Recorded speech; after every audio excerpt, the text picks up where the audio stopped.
Trouble double double, trouble double double. Shoodly wop, shoodly whoop, whoa, shoodly wop, diddly whoa.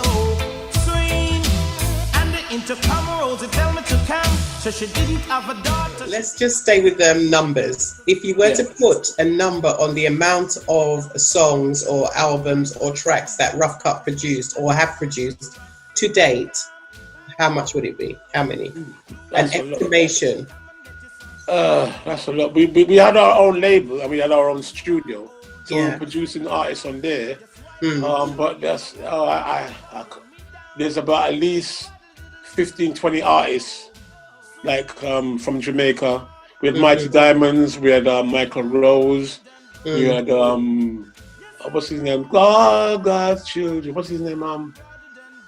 Anthony B. Quite a few artists, and then quite a few UK artists as well. Yeah. So, you know, we had Michael Gordon, we had lots of Nearest Joseph. Yeah. There was quite a few.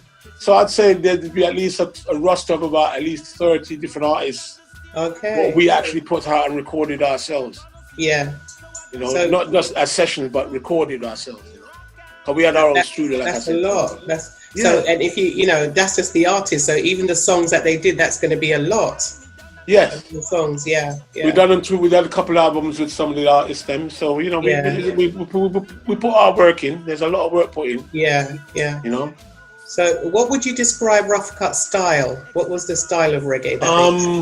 We were, I would say, more geared to the Jamaican side of things. Okay. We were more.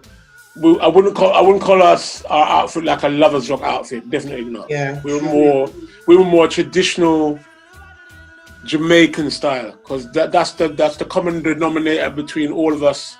Yeah. In the Rough Cut band, because all of us were from Jamaican parentage, and we all like to play like the records that we grew up with. Yeah, so that's where our reputation come from. We were always told, why the man them sound like record, you know, the man them sound like the record. That reputation follows us everywhere.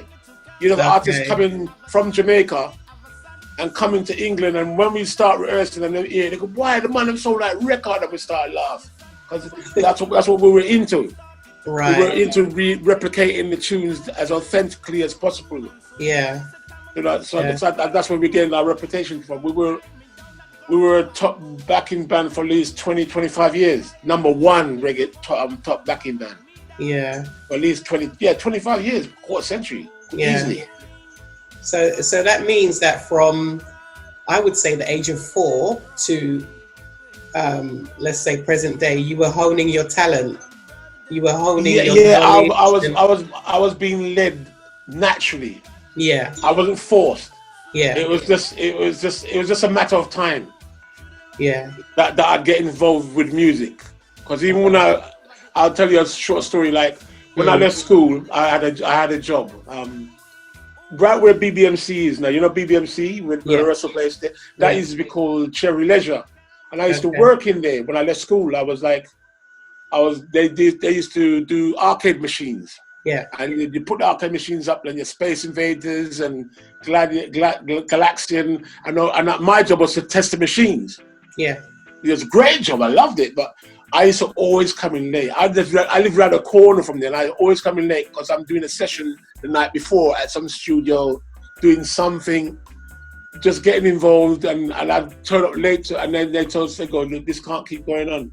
And they gave me loads of chances until they eventually fired me. Yeah. You know, this can't go on, Mr. Ogilvie. You know, you're coming to work late every morning, man. And you just live around the corner. It's not that you live miles away. I said, yeah, but I'm just doing this again. Well, you can't. They told me this. They told me you can't serve two masters. Yeah. You have your job or you do your music career. And then they just let me go. And from there, let me go. I said, well, this is it. I'm not going back to 9 to 5. I'm just going to go into music full time. Yeah. And that's what I did. And that was like, I left that job 5 months after I left school. Or I got fired from that job 5 months after I left school.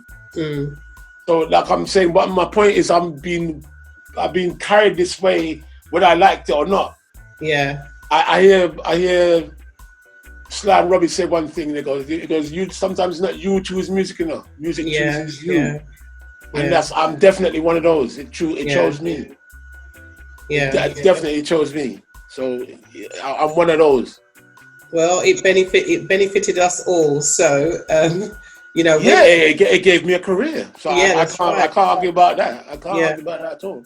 So when you from the band and playing and singing and so forth, how did you start to produce, or were you producing alongside? All right. When we used to do various sessions for people. Yeah. And obviously, so you're in there and you're recorded, like you maybe recorded 5 or 6 tracks for the day. And, you know, most of the band players packed up and leave, and I'd stay behind with the engineer just to see what he's doing. Yeah. And I said, yeah, but I thought, you think that could sound better? But they're going, well, you know, the shelving is this and that. I said, I don't know about the technical side. I'm just using my ears. Yeah. That could be sound better. And most engineers in those days, they don't want you to touch their board. They don't want you to touch them mixing this. You don't want no ear. Stay away there, stay over there, so and tell me what you want. So I used to convince them, always in arguments with them, okay, just let me have a go, please. And one or two of them would let me have a go. And by the time I finished, she go, yeah, you don't sound too bad, you know, Bob. You don't sound too bad. I go, yeah, because, you know, that kick drum don't sound right, or that snare don't sound right. It could be a bit more. And they say, by the time I finished with it, they go, yeah, they go, what did you do? And they look at the EQ, how I'd say it, it's all pulled up all over the place. They said, no, but you have to shove it there. I said, I'm not looking for shoving or no technical terms. I'm just twiddling the knobs until I hear it sound right. Yeah. And that's why I got into it. And I got and gradually, as we're doing sessions now, and like we did our first album, and we laid all the tracks, and I go right. I'm gonna take over for him now, and I'm gonna mix it. Me, he goes, you gonna mix it? He goes, by this time I got familiar with the engineers there. He goes, right, well, go ahead, you go ahead. And he's looking for me to fall down and crash. By the time I finished that and mixed it, he was so impressed. He goes, boy, Bubs, I don't know what you're drinking or what food you're eating. But it seems to be working because it sounds really, really good. Yeah. And that's how I got into mixing and producing. Like, because obviously with the band, you're producing at the same time. You're all working together and you're producing together as a unit. Yeah. But you know, but a lot of the things like the harmonies and stuff like that be left down to me to kind of oversee that. Right. So I was playing a very active role from day one. Yeah. Naturally, I wasn't forced into it, or it just went in. Like I said, it just took you down that route. Yeah. So that's how I got into producing and mixing and engineering. I went to school for it. I just learned it the hard way, just going to the studio and picking up where I see engineers working and that, and got into it that way. Yeah, that's very impressive. That's very impressive. But that's one of the best ways you can, because you got a lot of engineers who go to school and they'll tell you about all this shelving and this EQ and that frequencies. But all that they're telling you, when you give them something to mix, it sounds like crap, you know. I said you got to let that go. You know all of that. Yeah. But you got to let that go now. You got to start using your ears. Yes. Yes. Start using your ears. You know, don't rely on what the shelving tells you. Yeah. You know, and to me that's the best way. I love that. I appreciate the way I learned. I went through my apprenticeship. Or not knowing I was going through apprenticeship, but I cut my teeth. I cut my teeth the long way around. Yeah, and I appreciate that. Yeah, you learn so much more. You got your hands on. Yeah, you know, and you if you got good ears, you should be able to make something sound half decent. Very true. You know? Very true. So, how did new age music come about? Oh, okay. Right, without giving away too much, one of our members went to spend some time with Her Majesty's services. Yeah. So everything came to a grand. Yeah. Well, that's what I'm gonna say. It's the way you said it. It's okay. Yeah. Go on. So everything came to a kind of grinding halt. So I said, that time we had a little 4-track studio, little teeny 4-track studio at Rough Cut. And I said, well, I got to try and put some tune. I got to try to do something. I can't just wait for this person to come back. I got to do something. So I put my little vibes together and started put a tune out together. And got one of the singers who worked, a guy called Slim Batson. I don't know if you heard of Slim Batson. No. Yeah, he had a couple of tunes back in the days. Like, he worked. What can I say? He works. I think he worked with Groove and a Quarter as well. I think Dwayne them. I think so. But he worked with quite a few people. Yeah. But one of his first tune he put out was with me. A tune called Push Push. Okay. And that's my first tune I put out on the Rough Cut New Edge label. Yeah. The New Edge came about because he had Rough Cut. I said, well, let me make something New Edge, a New Edge than a Rough Cut. Yeah. That's how concept of that came around. Yeah. So I said, let me call my thing New Edge then. We got Rough Cut, but I'm going to call my thing New Edge as to Rough Cut. So I formed the label, put out the tune, and my tune went to, the Push Push tune went to number 2 in the reggae charts at that time. It's like 1984, 85, I think. Okay. So, yeah, and the tune I held off my tune was She the bun, she the cheese, much go between. She the bun, she the cheese. Welton Irie or something like that. It's called Bun and Cheese. Yeah. That's the tune I held off my tune from number 1. Tune, Bun and Cheese. Okay. Yeah. So the tune is called Bun and Cheese. Well, Welton Irie, I think his name was, and that's the tune I held off my tune from being number 1. Okay. So I said, well, I must be doing something right if it could go to number 2. Yeah. So I launched that label, and that's my first tune. Then I put a couple more tunes. But I got so busy with working with other artists, and stuff. That label got defunct for like at least 20 years. I just didn't put nothing else out until I got really sick. Yeah, because I'm on dialysis right now, and I'm diabetic, and that really that hit me like not even a slap in the face. That's like a cricket bat across my head. It really put the brakes on. Yeah. So in that time when I'm recovering, I said, well, I can't really go out and perform like I used to anymore. So what can I do? So but around that time I was building a studio in my own home, my little studio. So I said, it's a good thing I did that, because I didn't know this was going to happen to me. So I said, you know what, it's time for me to put back New Edge back on the map, because it's been there quiet for the last 20 odd years. So that's why in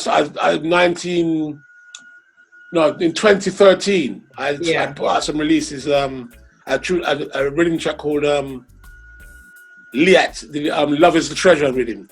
Right. And I had Peter Honningale on it, I had Lloyd Brown, Carol Thompson, Janet Kay, Victor Romeo Evans, and Gappy Ranks. Oh yeah, and Lloyd Brown, yeah. And so I put that out on single, on vinyl. That time vinyl was still just about selling them time there. Yeah. And that's what brought my label back to life.